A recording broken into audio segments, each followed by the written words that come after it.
right, let's get into it. Did you know the O.J. Simpson trial wasn't just about O.J.? One LAPD detective, Mark Fuhrman, basically became the headline, and the courtroom turned into a pop culture Thunderdome. Hey, I'm Emma, and I'm feeling totally intrigued today. We're talking crime, scandal, credibility, and how the media turned it all into primetime must-watch chaos. So, picture this. It's the mid-90s, cameras in the courtroom, animation obsessed. Mark Fuhrman was an LAPD detective who found a bloody glove at O.J. Simpson's Brentwood estate. DNA said the glove had the victim's blood. But then, his past, with racist language on old takes, detonated his credibility. The trial zoomed out from forensics to something way bigger: race, policing, and whether the investigators themselves could be trusted. So, it was honestly the moment when true crime fused with pop culture in a way we still feel today. Okay, quick story time, because this is living rent-free in my head. A few years back, I was backstage at a concert. Don't ask how. I know a guy who knows a guy. One of the band members starts low-key blaming another for a missing instrument. High stakes, arena waiting, everyone's sweaty and panicking. The accused is freaking out, the accuser's acting self-righteous. And I'm thinking, wow, if this goes wrong, the crowd will never know what really happened behind the curtain. Then, a tech opens a gear bag, and boom, the supposedly stolen instrument is in the accuser's bag. Big yikes. Turns out the accuser mislaid it and tried to redirect the heat. The villain edit flipped in an instant. Credibility crashed. The band had to do an on-the-fly damage control tour in the green room. My takeaway? In a crisis, the truth competes with the story people want to believe, and whoever looks shady first loses. That's the tea that makes me look at the O.J. saga, and Mark Fuhrman in particular, with a side eye about optics versus facts. When your messenger looks compromised, every piece of evidence they touch starts to look complicated. Which brings me back to the O.J. case. Let's set where the seat, the creature, the bob dog, the prieston, the bat ball, and the pro-wild King Smith, which fucks costly. Mark Fuhrman, the LAPD detective who, that same night into the early morning, went to O.J. King Smith, Jay's Rockingham estate under what police called exigent circumstances, as in, we can go in without a warrant if we think someone's in danger or evidence could vanish. While there, he says he sees blood near a white Ford Bronco, and he finds a right-hand glove behind the house that later matches the left glove found at the crime scene.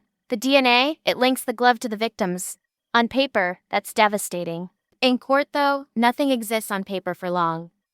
Here's where the cast expands. F. Lee Bailey, a legendary defense attorney, cross-examined Fuhrman and got him to deny under oath that he had used the N-word in the last decade. Then, out came tapes from the mid-70s by Laura Hart McKinney, a writer who'd interviewed Fuhrman for a screenplay. On those tapes, he used the slur frequently and bragged about brutal policing.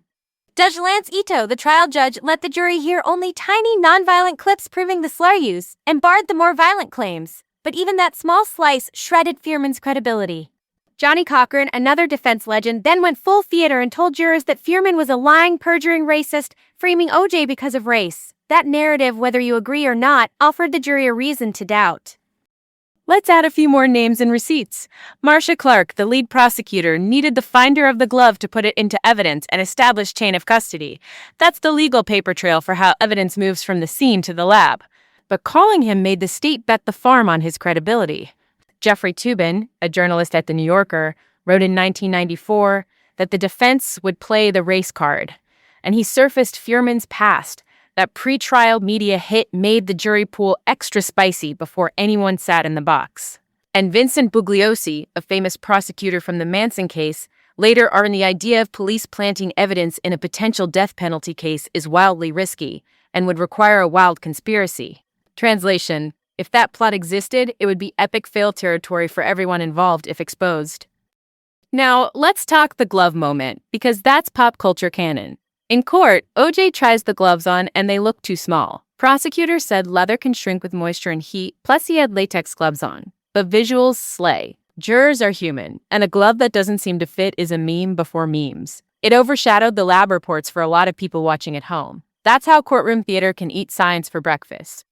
So, the big messy question people still fight about: did Mark Fuhrman plant the glove or manufacture evidence? Here are the receipts we actually have. The defense alleged it over and over. They didn't present direct proof of planting. Fuhrman denied planting evidence, then later invoked the Fifth Amendment when asked, outside the jury's presence, whether he had falsified or planted anything. Legally, the Fifth protects you from self-incrimination. Visually, it reads like, what aren't you saying? He later pled no contest to perjury, not for planting evidence, but for lying about using the slur during that decade. He received probation and a $200 fine, and became the only person criminally convicted in matters tied to the Simpson case. That blows people's minds to this day. My take: lack of proof matters. You can't convict on vibes. But mistrust also matters, because if jurors think the cop is lying about one thing, they ask, what else? The defense didn't need to prove a frame-up. They only had to salt the earth around the state's credibility and say, reasonable doubt, honey. And in a city still raw from the Rodney King era, that hit hard.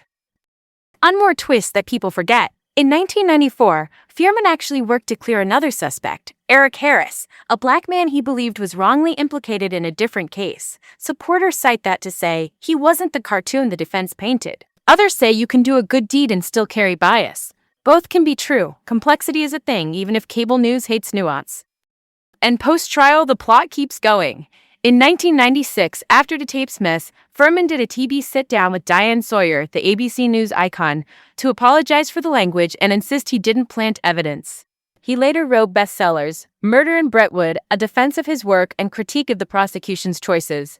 Murder in Greenwich, his dive into the Martha Moxley case that led to Michael Skakel's 2002 conviction, later overturned.